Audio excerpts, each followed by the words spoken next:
Hey everyone, and today on the show I interviewed Jordan Hile. Jordan is a photographer and we talk all things why he got into that space, NFTs, and yeah, it's just a good chat. All right, sit back, relax, and enjoy the show. All right, that's recording. Quick word from the sponsors. FIFO by Aaron Weston, a hilarious novel about all the dodgy stuff that happens up in the FIFO industry. And now we got FIFO number 2, How a Drug Dealer Became a FIFO Worker. Both hilarious, both available under Aaron Weston Author on Facebook and Instagram, and also The Aaron White Show on TikTok. For the kids, we got Australian paramedics, Australian surf lifesavers, Australian police vehicles, Australian Defence Force machines, Mining Machines Colouring In Book, Australian firefighters, Australian mining machines, all available under Children's Books by Aaron White on Facebook and The Aaron White Show on TikTok. All right, let's get into it. Hi, everyone, and welcome to The Aaron White Show. Today, I have a fantastic guest, Jordan Hile. Jordan is what are you, Jordan? Photographer. Sweet. Yeah, welcome to the show. Thanks, mate. Yeah, pleasure to be here. I'm a photographer from Perth, Western Australia. Currently working FIFO.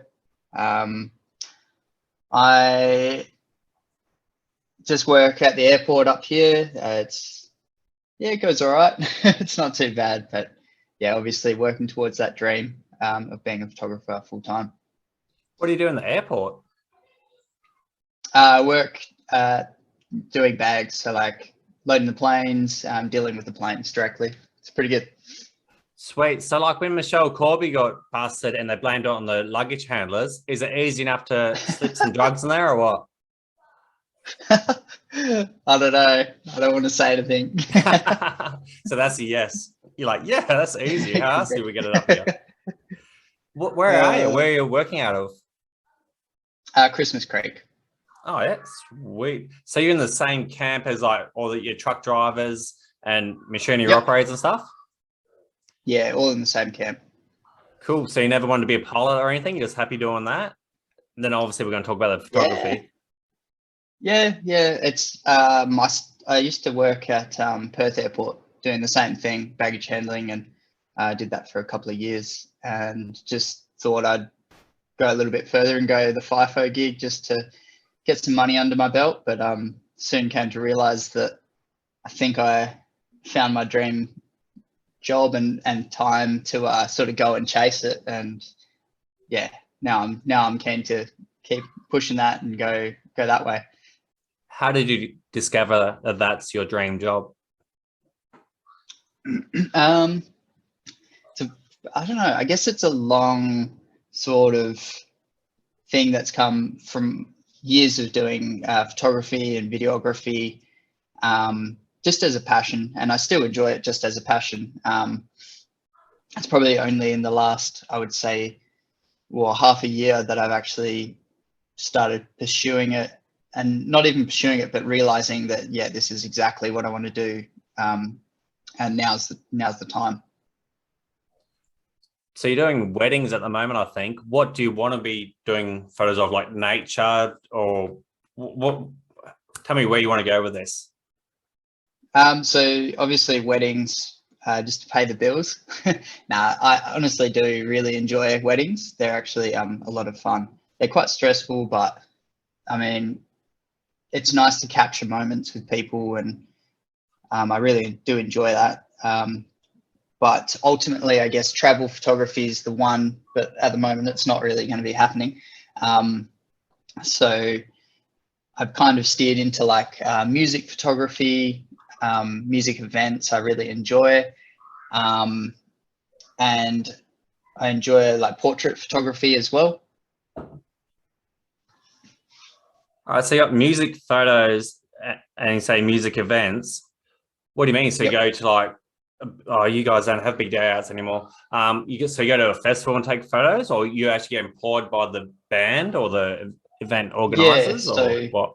Yeah, it'd be like a live music event with I don't know, a couple of bands, or a band specifically like let's say Spacey Jane for instance. I would go out and shoot directly just for them as like their tour photographer. So have you done one of them kind yet? of where I'd like to go. Yeah. No, I haven't, not yet. How do you go about doing that? Getting in touch Just with about them the and people. Yeah, just about the people you know. Obviously, I've done a couple of little gigs here and there.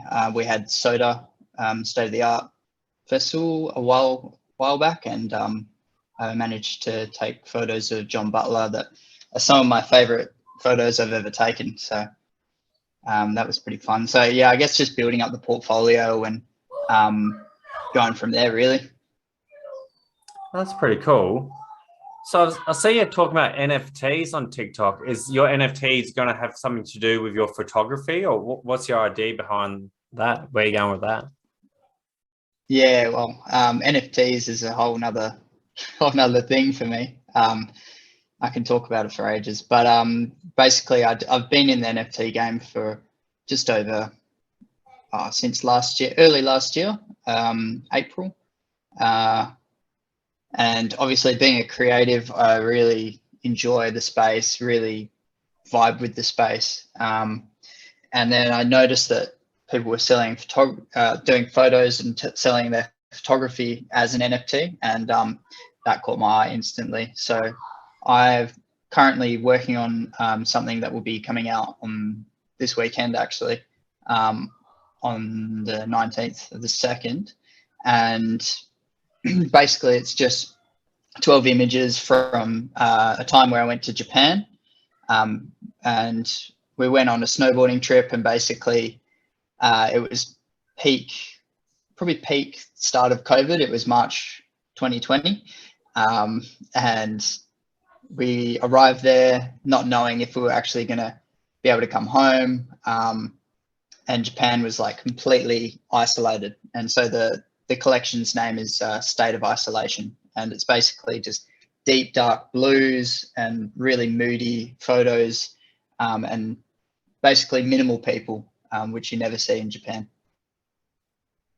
All right, so talk me through it. I don't really understand the whole NFT thing. So Yep. what if I was to buy your NFT? Does that mean I'll buy those 12 images and then no one else can have them? I own them, and you don't even own them, or what's the go? So you buy the digital version of the image. So you buy the JPEG of the image, basically. I still have the raw file, unless I put it into the contract saying that you own the raw file. Basically, yeah, so you're buying a JPEG image, and with that, with my contract, I've added for people to be able to, they'll receive a 16 by 20 rolled print of the actual image. So yeah, they're the owner of the digital version of that image. And then if it's used in anything else, I think depending on if it's in a contract, it can be put for almost like a trademark. All right, so if I was to buy your image, I'll have the JPEG and you send me the photo, a big one. And then if I want to put on t-shirts and stuff like that, I can. What's stopping you from, sorry, you go. Yeah, so so what I'm doing personally in the contract is writing for personal use only. Okay. So that's what gets it around that. So if there is someone that, you know, in a contract in the future, I'll probably add the raw image and the entire file, and just literally say, here is this image, I took it, you now own it. You can do whatever you want with it. So it's basically just like you coming doing my wedding and I buy the images off you. So it's just another way of selling your photos to someone. So it doesn't even really need to be an NFT. I could just be buying these 12 images off you. Pretty much? Yep, pretty much. It's just obviously stored on the blockchain. So there's just a whole nother level to it. It's always stored on there. There's always proof of purchase, and that can be tracked. So there's no one can sort of like steal it from you, apart from obviously if I wanted to post it, then it's, yeah. But yeah, obviously doing it through an NFT, it's paid in cryptocurrency. So yeah, that's sort of why people are doing it as a digital image online. So do they have to use Bitcoin, or could they use Telcoin or one of these other ones? It depends on the marketplace that's listed on. So for instance, I'll be listing on OpenSea, which is Ethereum based marketplace. It's probably one of the bigger ones, so it's sort of like the eBay of NFTs at the moment. But other than that, there's another one for Solana, and then that's sort of it at the moment, because it's still very early days. So they're still developing more marketplaces that go with certain coins. Oh, fair enough. I want to hit on the Japan. So you're over there snowboarding, COVID came along, Yep. and then you didn't know if you want to get back or not. Tell me that story. Yeah, man. So we're discussing, it was like December and 2019, and COVID was happening over in China at the time. And we're like, we're watching all these cases pop up, and we're like, do we go, or what do you think? What do you guys think? And we all came together as a group of the boys and decided, stuff it. When are we going to be able to do this? Let's go. So we booked our flights. Everything was fine. We get over there, obviously wearing masks at the time, and the place that we went to, Sapporo, actually went into like a state of emergency, and they were all like in lockdown at the time. So we were pretty much out there.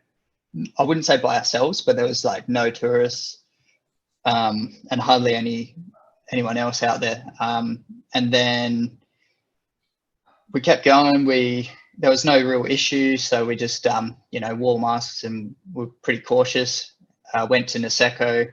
Probably had some of the best snow and the best times of my life, because there was no one on the slope, so it was pretty damn amazing, to be honest. And then I think it was like day 5, and my mum messaged me, and she was like, "Hey mate, you need to come home." And I was like, "Oh, what's going on?" So I checked the news, and they started canceling all these flights, and I was like, "Oh no, what?" This is dangerous. So I go to check my flight, and my flight home had been cancelled, and I was like, "Oh, okay."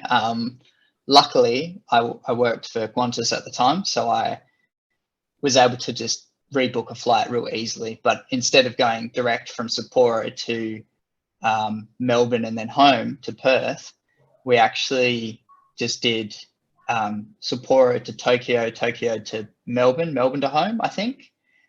And it was just crazy. I think we cut our trip short by 3 days. Just had to reorganize everything at the very last minute, just so we could 100% get home, because I have had to go to work and all that, and I didn't have the funds to just kick on for however long. And then anyways, I remember getting on the flight, it was all good. And then we got to, so the flight from Tokyo to Melbourne, it was actually their last flight. So the crew, when they said, "Oh, when we land, we haven't got a job." And I was just like, "Well, this is real." And we got home back to Perth, all good, and we had to go straight into 14-day isolation just at my mate's place. So it was the 3 of us boys in a house for 14 days. It was good. It was very boring, and we just played games and drank beers. How'd you get your food in that? Did your mum bring some food over or something, or? Yeah, we got really lucky. So both my mate's mum and my parents brought food over for us and just dropped it at the front door, and then they'd leave and we'd go out and get it. So yeah, super grateful for that, because far out, it would have been a nightmare trying to get food otherwise. Did the cops come check on you to make sure you actually are in that house for 14 days? We were actually all right. I think because it was so early, they were still sort of unsure of how to go about it. But we signed, upon arrival, a sheet saying basically that we're staying at this address. and we've got to complete a 14-day isolation. And because you said that you were working for Qantas at the time, did you lose your job as well? No. So thankfully, mine was more regional based. So we actually picked up more work because of all the mining. Oh, so that's all right. It was good. It was crazy though. Yeah. Tell me about your whole, because I found you on TikTok. Yep. And you're doing a one post a day, I think it was, or something. Tell me what got you onto doing that, and yeah, tell me about that. That's sort of just a thing that I've just been doing probably in the last couple of weeks to maybe nearly a month now. It's just purely for personal growth, and to sort of try and see what happens with the whole TikTok thing. I've never really delved deep into the TikTok thing. I was always an Instagram person, and now I've gone off Instagram quite a lot. I still post every now and again, but I'm really more into the Twitter. Twitter's huge, and TikTok, because I can see how much growth is out there and able to happen with the whole TikTok platform. So yeah, but I've just been pushing myself to try and film and get confident with talking on camera, and see what happens basically. What do you want to happen? I want to be able to get better at speaking, so like, for instance, what we're doing now, like, I want to be able to be comfortable speaking and feel confident and be able to basically know what I'm going to say before I say it, basically, if that makes sense. Just general confidence when speaking on spaces like this. And then obviously, if I can push my photography stuff and my journey, then that's also a bonus there as well. So is that what this TikTok is? It's like a vlog, video log? Yes, it's like a vlog. So you say what you're doing each day and stuff like that?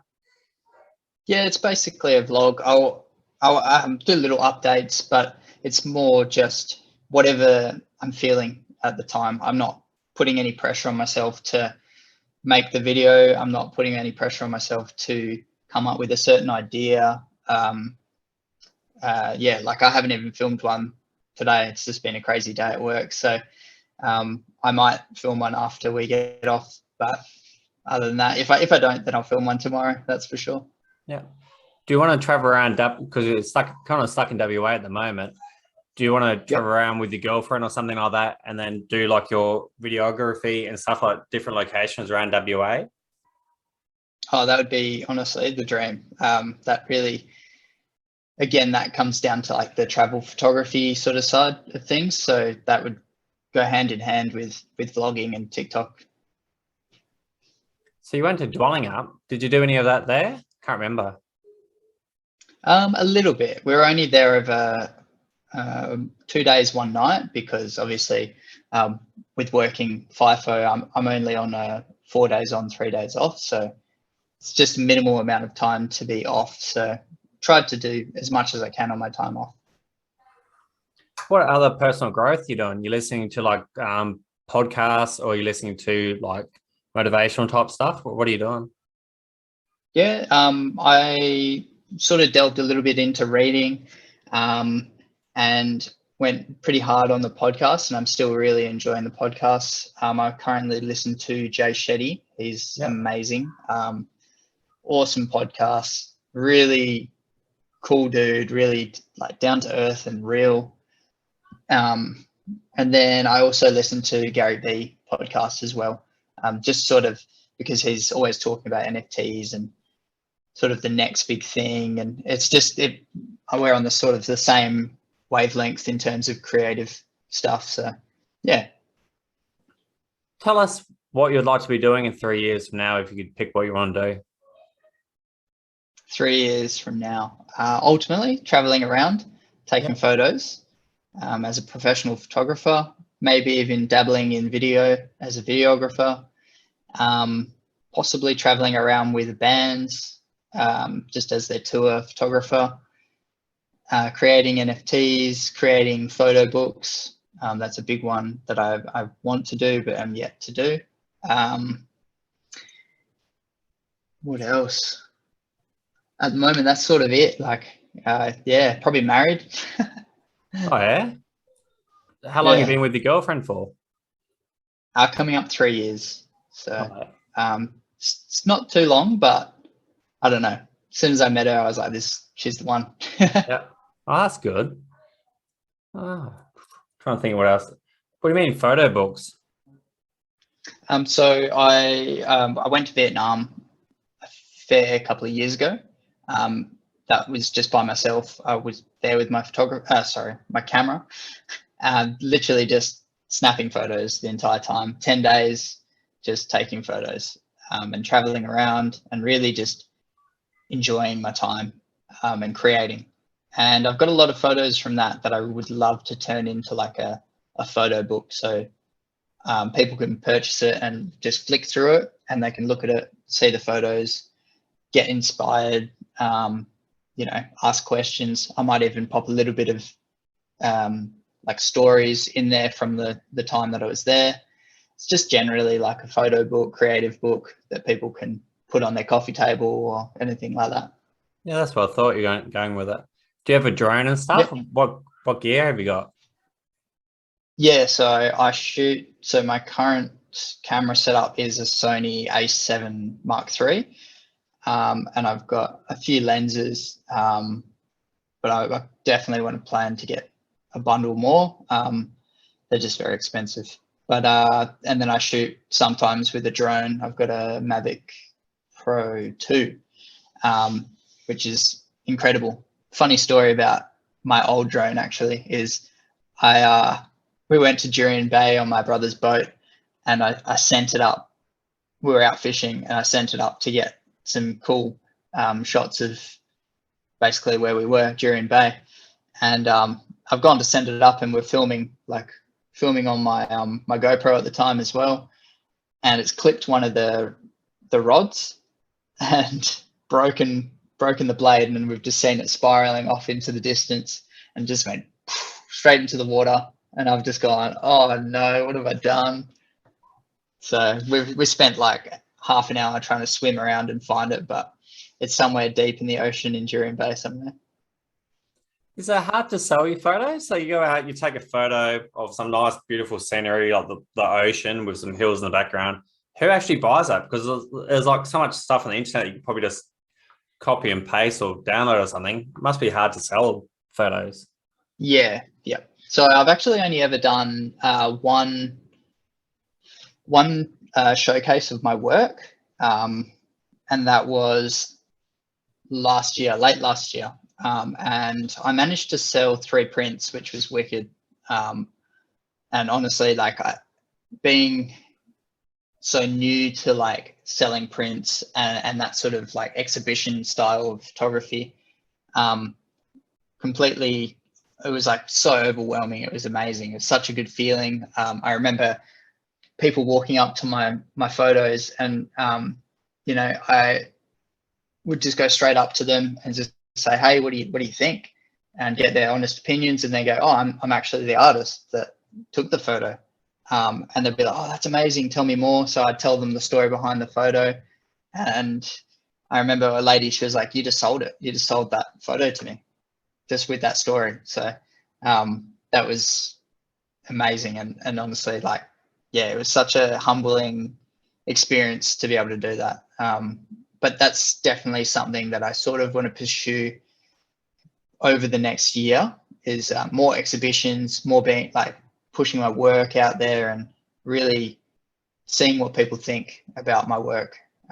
But yeah, in terms of selling things, it's very difficult. I know the market's so saturated with similar images. I try and really push myself to create something that's, I guess, different, and it makes like a lot more of a standout vibe for a Perth or Australian photographer. A lot of people are shooting drone shots of beaches, and I do that too, but my real passion is just like capturing people and moments, and the travel stuff that's so unique, and really tweaking the colors and making the edits really nice, just so they're completely changing the feel of the image. So you take the photo of the person or whatever, the portrait, and then you put it onto your computer and you stuff around with all the lighting and stuff on the computer, do you? And then you send them off. Yep. Yeah. So I usually just take the image, bring it into Adobe Lightroom, muck around with the colors, go through and really just change the colors. So add lots of yellows. I really like yellow and orange because it's such a nice, warm and vibrant color. Have you ever thought about the whole car scene, taking photos of people's cars, or more into the nature and portraits and stuff?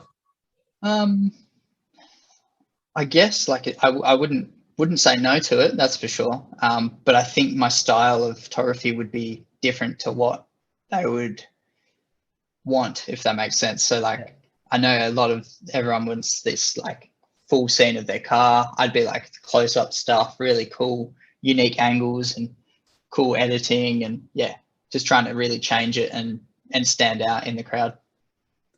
So you said an exhibition. Tell me about the exhibition. Is it like you go to all the markets, or you're at like an art center, or where'd you have your Yeah, so the one that we did last year was down in Fremantle. So it was I can't remember the exact place off the top of my head, but yeah, down in Fremantle. It was a big warehouse basically. Oh, sorry, it was called Assembly Yard. Amazing place. And it was basically a big warehouse and an outdoor area. And the guy who organized it, he had a bundle of artists come through and put up their prints. He had bands playing out the back. And then he sold tickets, and there was a lot of people that came through, and everyone was walking around looking at all the different art from everyone. And, you know, lots of people sold different prints. So it was really good. It was really built for like the community. So it felt really cool to share that space with everyone. It's pretty cool.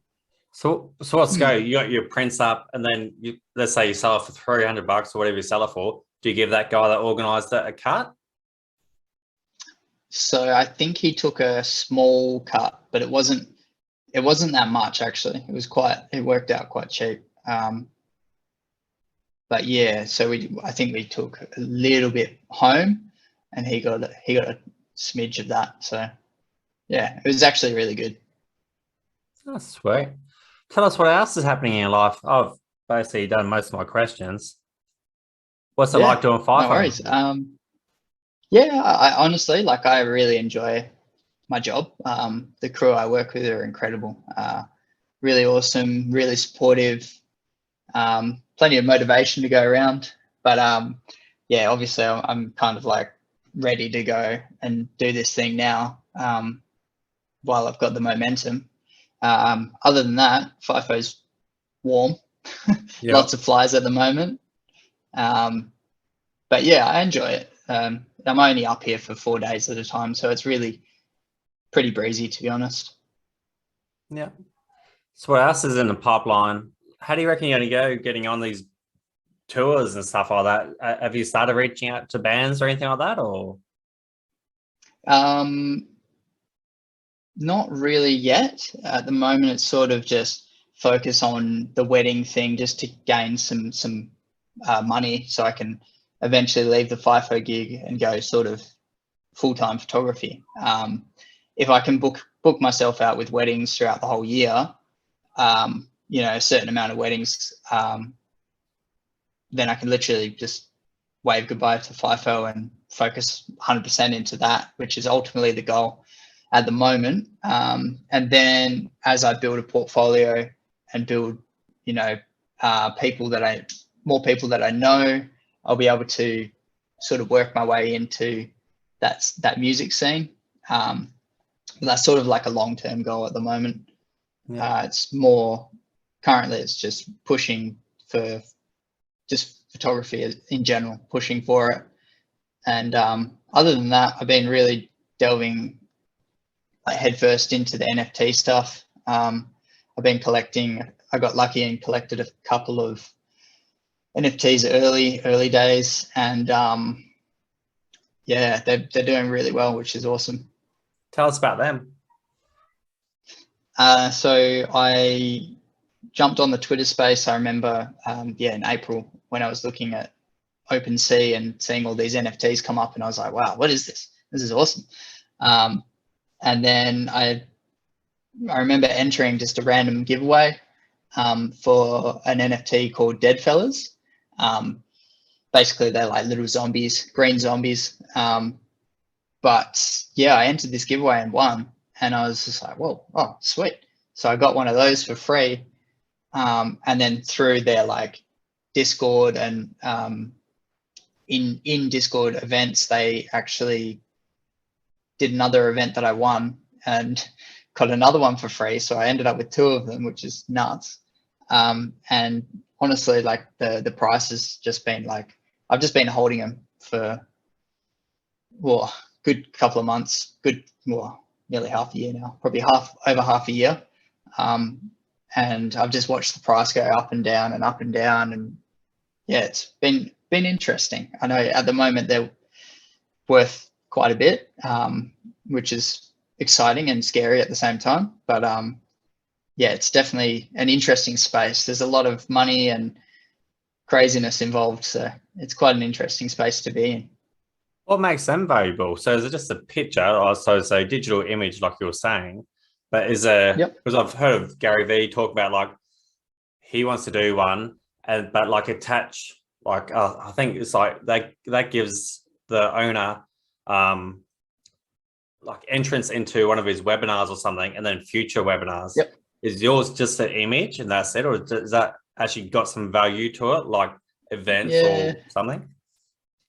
I mean, for this one specifically, it's not so, like the value is not really in the image, it's more in the community. I know that they really pushed hard on their community. It's owned by 2 husband and wife actually from, I think, Queensland.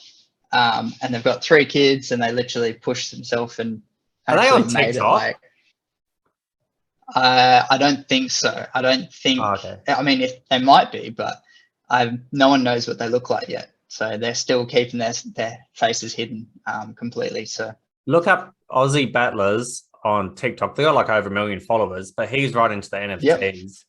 And yeah, so is your NFT got like a kangaroo or something on it? No, mine's not that. Oh, okay. I know the one that you're talking about there. Oh yeah. Because I'm just trying to grab, because it makes no sense. So you got an image of like a kangaroo or something like that, but if it's not attached to giving discounts or giving value in the way of like entrance into webinars or anything like that, it's just a digital image. I don't understand how that can go up, but you're saying it's part of the community. So what? So it's like a baseball card or something, I guess. Yep. Yeah, exactly. It's like they've got rarities attached to them. And it's definitely, I guess, on the more baseball card, Pokemon card, collectibles sort of vibe. I know that they're doing a bunch of other things.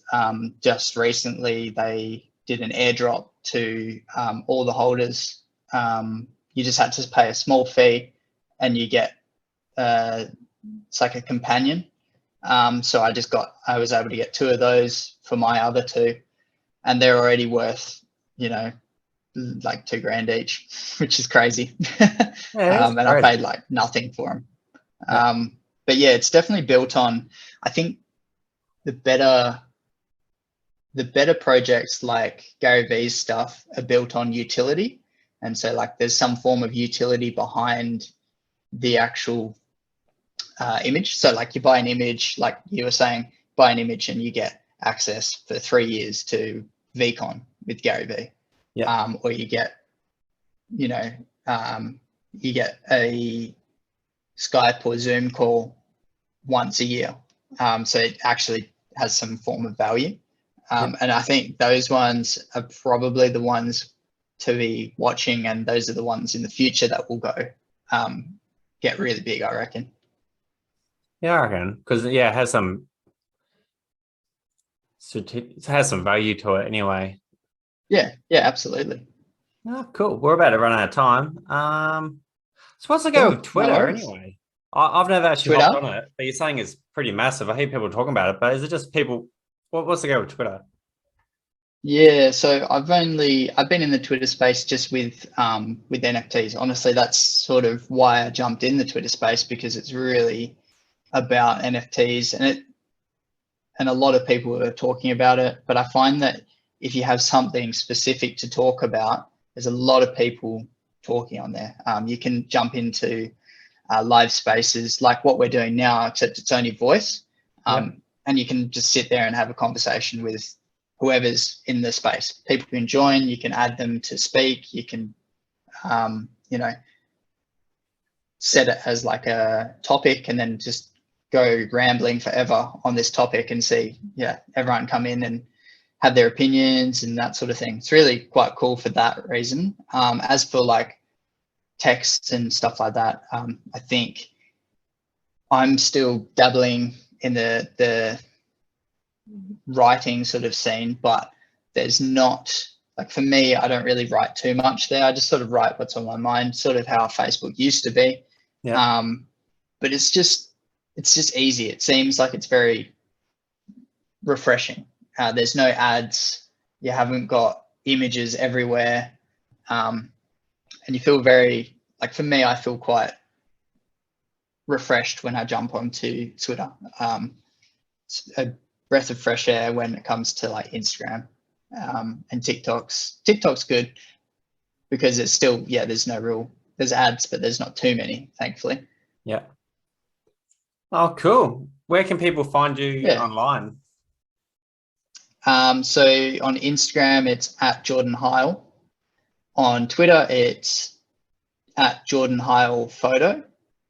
And my website, which is still under construction, is just www.jordanhile.com.au. On Twitter, it is Jordy Hile, so JORDYHILE.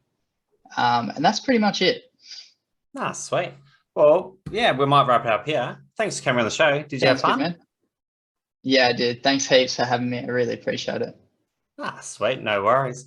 Well, yeah, that's a wrap. I'd like to thank Jordan again for coming on the show, and I'd like to thank you, the listener, for listening. Please tell a friend about the podcast. Have a fantastic day. All right, bye.